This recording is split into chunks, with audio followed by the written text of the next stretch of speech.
사람의 제일 되는 목적이라는 말을 혹시 들어보신 적이 있으십니까? 사람의 제일 되는 목적. 웨스터민스터 소요리문답 제1문이 말하고 있는 것이 사람의 제일 되는 목적이 무엇입니까? 라는 그런 질문을 하고 있습니다. 그에 대한 답은 하나님을 영화롭게 하고 영원토록 그분을 즐거워하는 것이라고 이렇게 답을 하고 있는데요.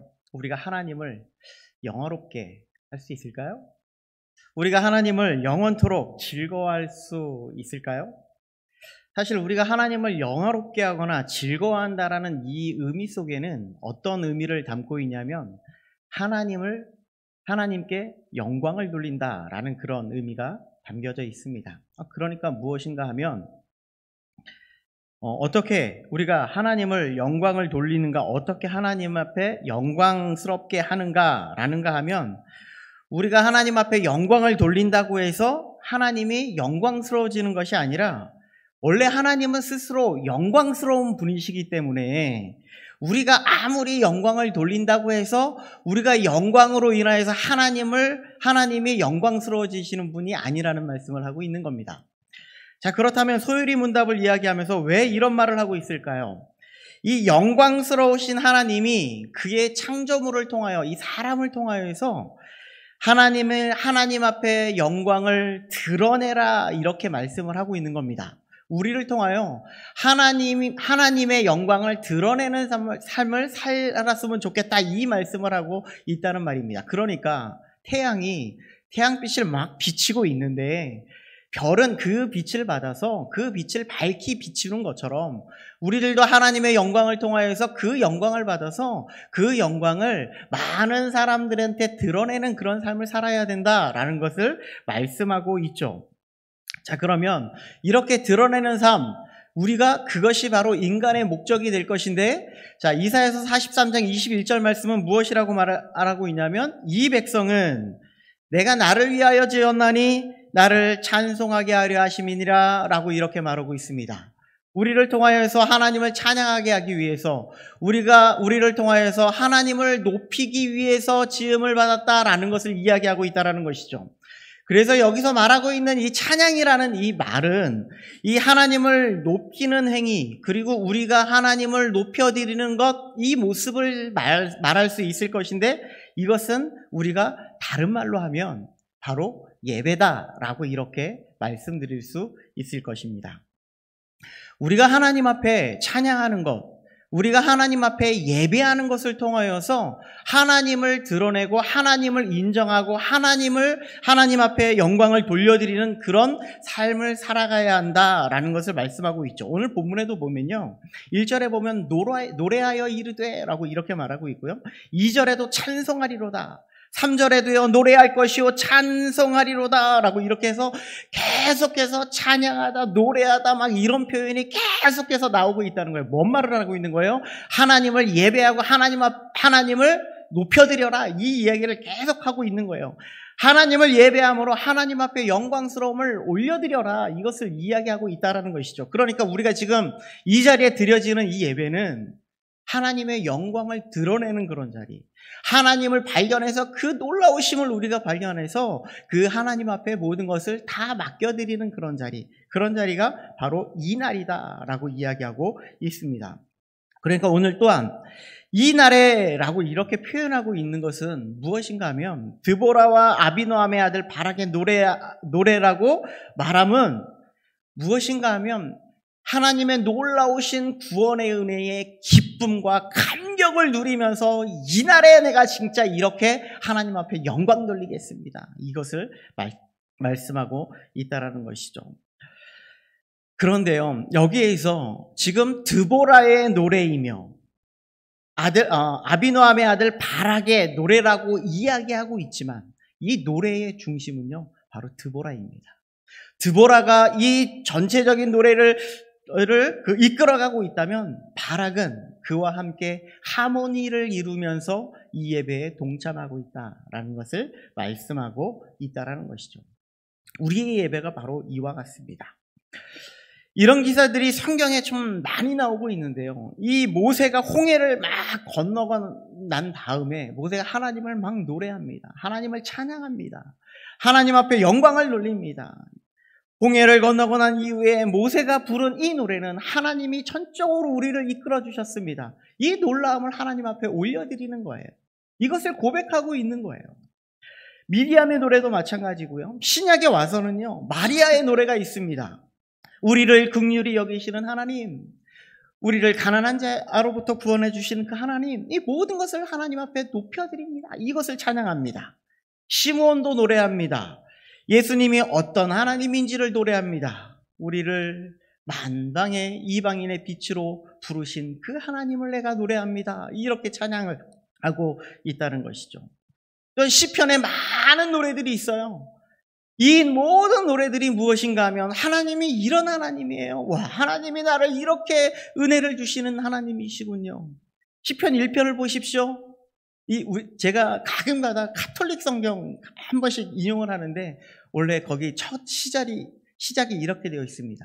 행복하여라. 우리를 행복하게 해주시고 우리에게 기쁨을 허락해 주시는 그 하나님을 찬양하고 있습니다. 그런 하나님을 노래하는 것, 그런 하나님을 찬양하는 것, 그런 하나님을 이 자리를 통하여서 우리가 하나님 앞에 올려드리는 그런 자리다. 이 이야기를 하고 있다는 것이죠. 이것이 바로 예배로서 우리가 경험되어지고 이 예배를 통하여서 우리가 하나님을 올려드리는 그런 시간이 되어야 한다라는 것을 말씀하고 있습니다.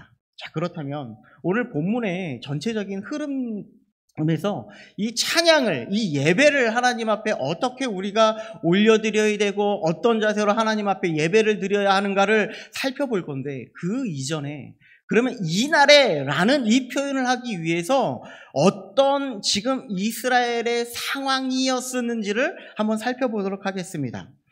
사사기 저자는 무엇을 노래하고 있냐면 처음에 시작에 이날에라고 이야기하고 있는데 앞선 4장의 내용을 노래하고 있으면 분명합니다.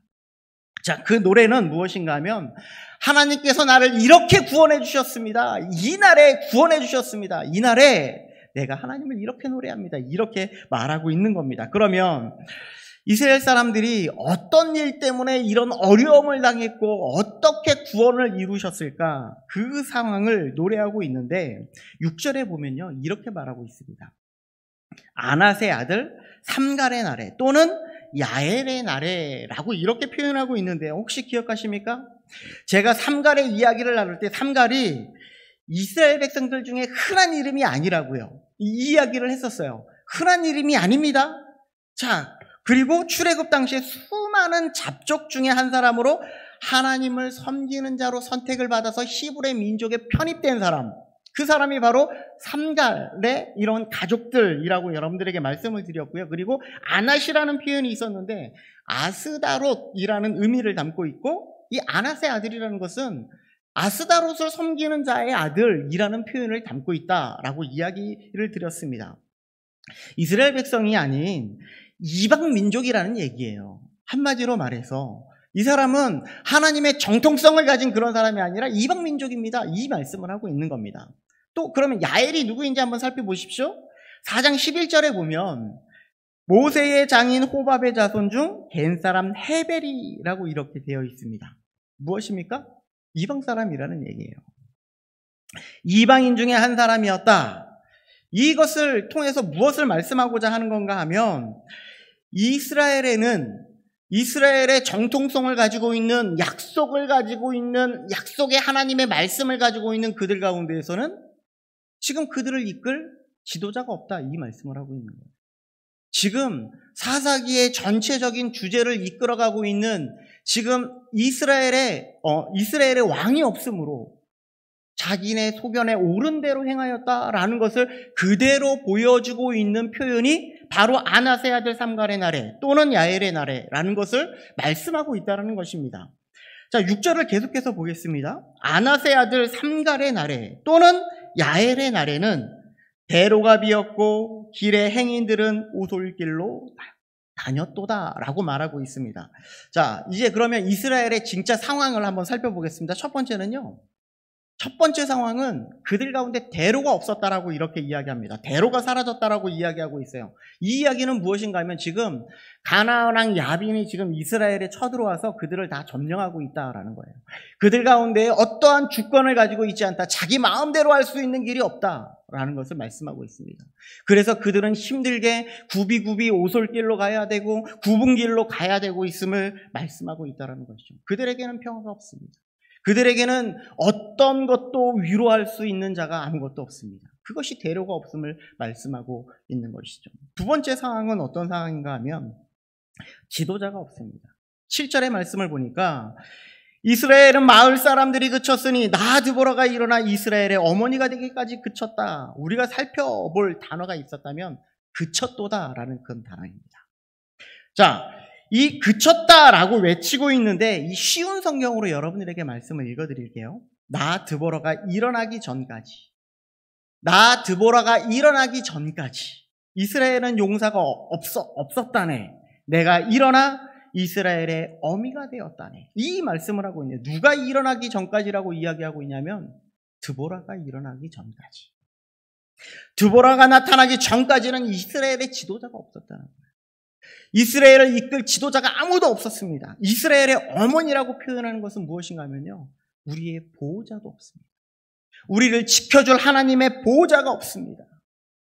그래서 사사가가 말하는 것 계속해서 말씀드리지만 내 마음대로 지금 이렇게 행동하고 있습니다. 내 소견에 오른 대로 지금 이렇게 행동하고 있습니다. 이것이 지금 이스라엘 백성들의 상황입니다. 세 번째 상황은 어떤 상황이냐면 이스라엘 백성들이 다른 신들을 섬기고 있었다라는 상황이죠. 8절을 보겠습니다. 무리가 새 신들을 택하였으므로 그때의 전쟁이 성문에 이르렀으나 이스라엘의 4만 명 중에 방패와 창이 보였던가라고 이렇게 이야기하고 있습니다. 이스라엘 백성들이 다른 그냥 신을 섬기는 건 아니라 신들을 섬겼습니다. 바알을 섬겼고요, 아스타롯을 섬겼고요. 정말 신이라는 신은 그들이 다 섬기고 살아가는 그들의 모습이었다는 것을 이야기하고 있어요. 이로 인해서 그들에게는 전쟁이 임했어요. 그들에게는 어려움이 오게 됐어요. 그런데 그들에게 팡이나 창이라도 있었으면 싸울 힘이라도 있을 것인데 그들을 보호해줄 방패도 없고요, 상대방을 공격할 창도 없는 그런 상황. 정말 그들에게는 어떠한 소망도 없고 그들에게는 정말 모든 것이 다 무력하게 되었음을 말씀하고 있다는 것이죠. 이로 인해서 지금 이스라엘 백성들은 이 가나안 왕 야빈의 억압 속에 있었다라는 것을 말하고 있다는 것이죠. 이런 상황 가운데 있던 이스라엘을 억압으로부터 자유를 주신 이날에 지금 어떻게 하나님을 찬양하고 있을까? 지금 이스라엘 백성들이 정말 힘들고 어려운 이런 상황 가운데 하나님께서 구원의 은혜를 주셨는데 이날에 하나님께서 어떻게 영광을 돌렸는지 그것을 지금 드보라가 노래하고 있다는 말입니다. 자, 그러면 어떻게 노래했을까요? 구원의 날에 어떻게 예배했을까요? 첫 번째는요, 자신을 내어주는 예배를 드렸다는 거예요. 하나님 앞에 드리는데 내 모든 것을 다 내어주고 나의 생명까지 내어주는 그런 예배를 드렸다라는 것을 이야기합니다. 우리 2절 말씀을 함께 읽어보도록 하겠습니다. 2절입니다. 자, 시작. 이스라엘의 영송자들이 영솔하였고 백성이 즐거이 헌신하였으니 여호와를 찬송하라. 드보라의 멋진 모습이 바로 이전에 나타나고 있는데요. 사실 이 구원은요, 하나님이 먼저 드보라에게 하나님의 말씀을 주셨습니다. 드보라는 바락을 통해서 이스라엘을 구원하기를 원하셨는데 이 바락은 그것을 조금 거부한 그런 사람이었죠. 그래서 이 드보라와 함께 감으로 말미암아 그들에게 이제 진정한 승리를 얻게 되었습니다.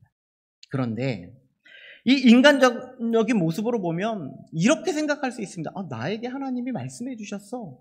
내가 정말 하나님의 말씀을 받은 사람이야. 내가 드러나고 내가 정말 영광을 돌리는 내가 정말 높아지는 그런 삶을 살아나가는 것이 합당할 것 같은데 무엇이라고 이야기하고 있냐면 이렇게 이야기하죠.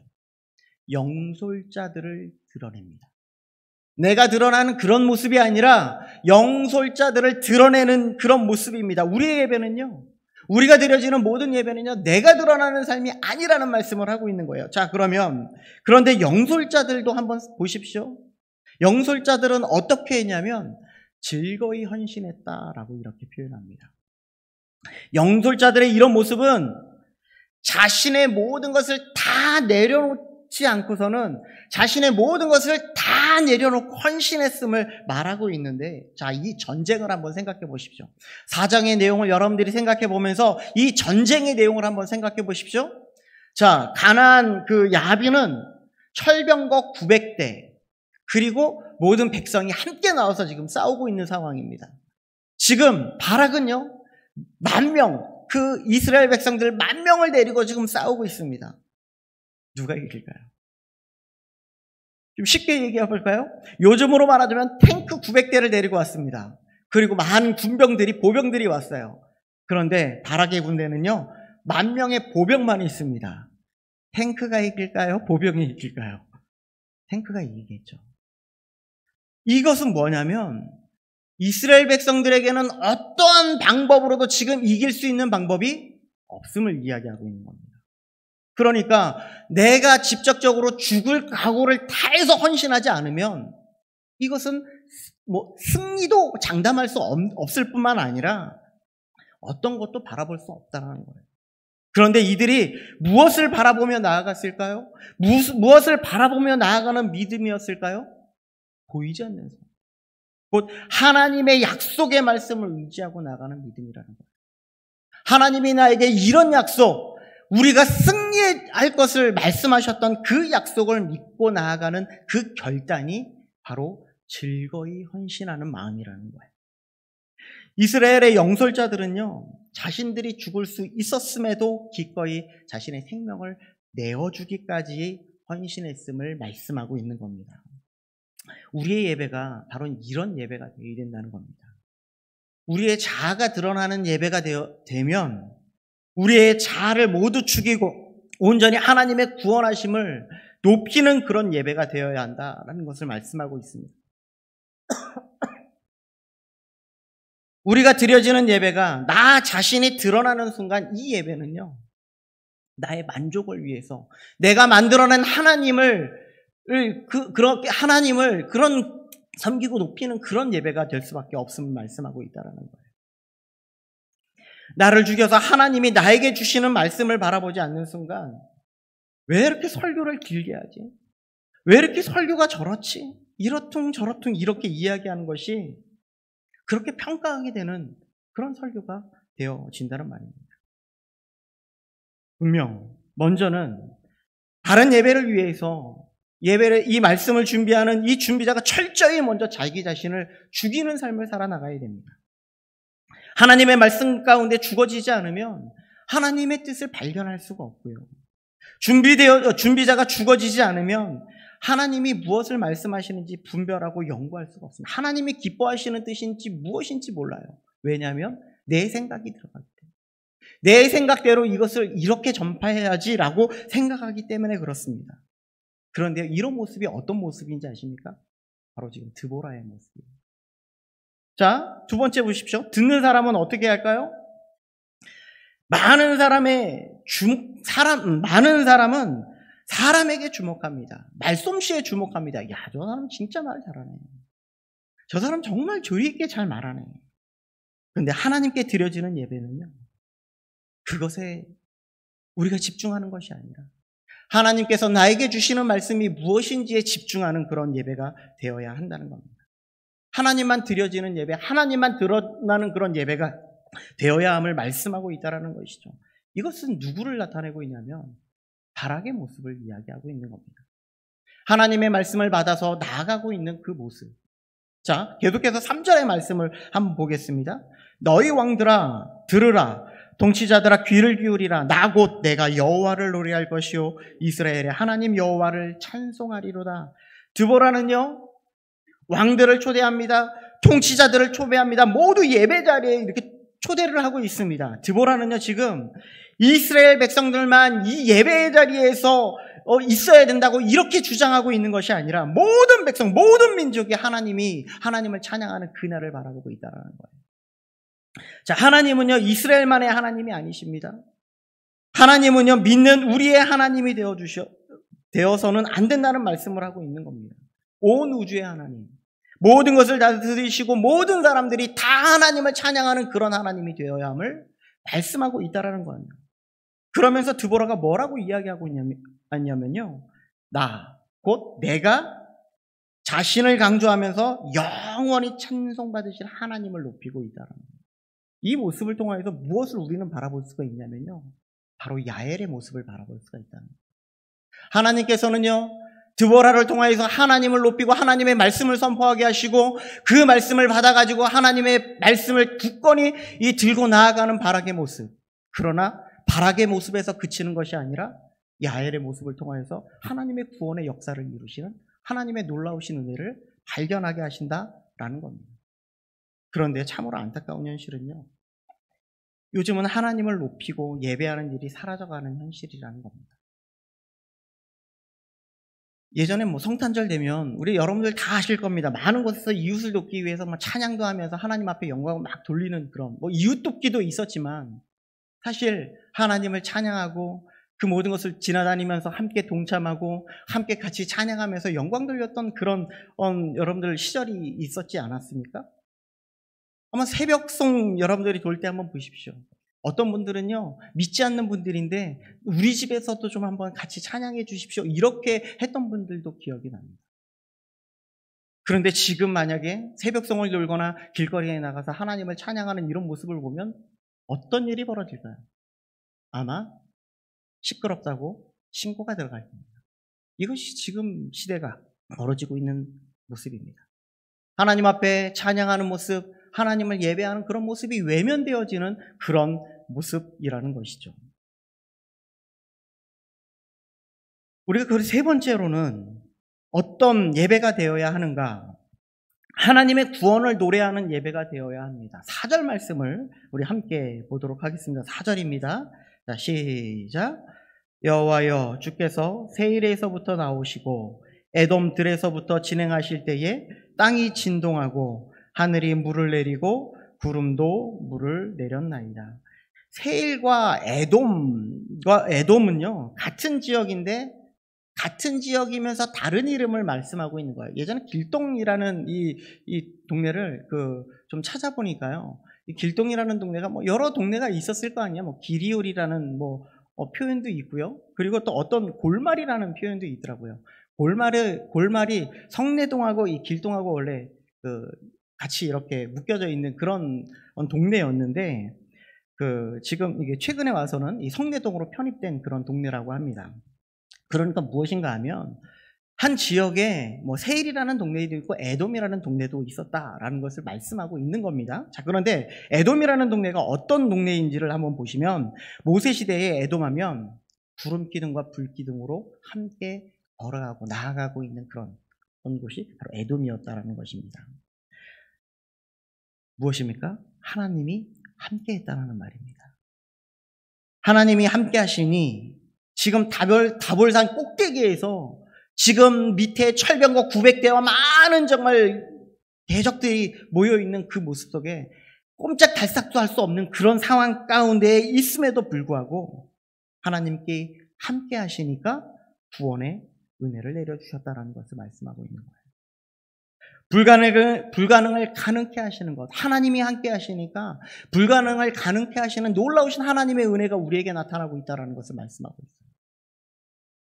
우리가 구원을 받는 것은 정말 불가능한 일이죠. 우리 같은 정말 더럽고 추악한 죄인들이 하나님의 놀라우신 은혜를 입은 것, 이것만큼 놀라운 기적이 아닐 수 없습니다. 하나님이 하시면, 하나님이 함께 하시면 이 모든 일을 우리에게 이루신다는 것을 말씀하고 있다는 것이죠. 이렇게 하나님께서 우리의 하나님 앞에서 우리의 자신을 내어드리는 그런 예배, 그리고 사람들을 초청하여 함께 예배하는 그런 예배, 그리고 우리의 구원의 은혜를 하나님 앞에 올려드리면서 드리는 이 모든 예배, 이 예배를 통하여서 우리는 여기에서 머물면 안 된다고 말씀하고 있습니다. 그러면 어떻게 해야 될까? 우리 10절 말씀을 함께 해보도록 하겠습니다. 10절입니다. 자, 시작. 흰나귀를 탄 자들, 양탄 자의 안전 자들, 길에 행하는 자들아 전파할지어다. 여기에서요 10절에 나타나고 있는 흰나귀를 탄 자들은요 왕들을 의미합니다. 양탄자에 앉은 자들은요, 지도자들이나 중산층, 이 사람들을 이야기하고요. 귀족들을 이야기하고 있고요. 길에 행하는 자들은요, 일반 성인, 아니면 가난한 자들, 이런 사람을 의미하는 표현인데요. 그런데 그들에게 어떻게 하라고 이야기하고 있습니까? 전파하라. 전파하라. 하나님의 구원의 은혜를 전하는 겁니다. 하나님의 함께 하심으로 말미암아 우리가 구원 얻었음을 전하는 겁니다. 하나님이 나에게 이런 은혜를 베풀어 주셨으니 이것을 전합니다. 이것을 말씀하고 있어요. 우리만 알고 거기에서 그치는 삶이 아니라 우리의 모든 믿음을 우리에게 주신 하나님의 복음을 전하는 삶에 동참해라. 이 말씀을 하고 있다는 겁니다. 전도예요. 예수님은 자신의 사명을 다 마무리하면서 이런 말씀을 하셨죠. 마태복음 28장 19절과 20절 말씀에 그러므로 너희는 가서 모든 민족으로 제자를 삼아 아버지와 아들과 성령의 이름으로 세례를 베풀고 내가 너희에게 분부한 모든 것을 가르쳐 지키게 하라. 이것이 하나님의 명령이에요. 우리가 어디를 가든지 간에 하나님의 복음을 가지고 나아가라는 하나님의 명령이라는 말씀입니다. 많은 사람들이 예수 그리스도가 누구인지 알도록 좀 전해라 라고 말씀하고 있어요. 11절 말씀도 한번 보십시오. 활 쏘는 자들의 소리로부터 멀리 떨어진 물 깃는 곳에서도 여호와의 공의로우신 일을 전하라. 하나님의 복음이 전파될 때 활 쏘는 자들로부터 멀리 떨어진 물 깃는 그 사람들에게까지 하나님의 공의로우신 일을 좀 전하라. 이 말씀을 하고 있어요. 사도행전 1장 8절 말씀, 오직 성령이 너희에게 임하시면, 하나님의 권능의 말씀이 우리에게 임하시면, 하나님의 복음이 우리에게 떨어졌으면 예루살렘, 지금 우리의 가까운 데서부터 온 유대, 사마리아, 모든 땅끝까지 이르러 어디를 가든지 간에, 우리가 때를 얻든지 못 얻든지 간에, 어디에서든지 간에 주님의 복음을 전하라. 이 말씀을 하고 있다는 말씀입니다. 하나님의 복음은요, 땅끝까지 전파되어야 합니다. 이것이 우리에게 맡겨진 사명이고 우리가 삶으로 나아갈 때 이런 예배가 되어져야 함을 말씀하고 있다는 거예요. 결론입니다. 우리에게 가장 먼저 필요한 것은 무엇일까요? 네, 나에게 부어주신 하나님의 값없는 그 놀라우신 구원의 은혜가 무엇인지 먼저 아는 거예요. 내가 먼저 하나님의 복음이 무엇인지 알지 못하면 우리가 이 시간에 드려지는 예배가 그냥 왔다 가는 그런 예배가 될 수 있고요. 하나님의 구원에 놀라우신 그 십자가의 은혜가 느껴지고 그 놀라우신 사랑이 우리가 느껴질 때 이 시간에 예수 그리스도가 그 십자가에 죽으셨던 것처럼 우리의 모든 것을 또 다 포기하고 하나님을 붙잡고 그 은혜에 동참할 수 있음을 우리는 알아야 합니다. 그럴 때 그 놀라우신 사랑을 많은 사람들에게 전하고 그 복음을 전할 수 있는 우리의 참된 예배자의 모습으로 나아갈 수 있는 우리 모든 성도님들 되시기를 간절히 축복합니다. 기도하겠습니다.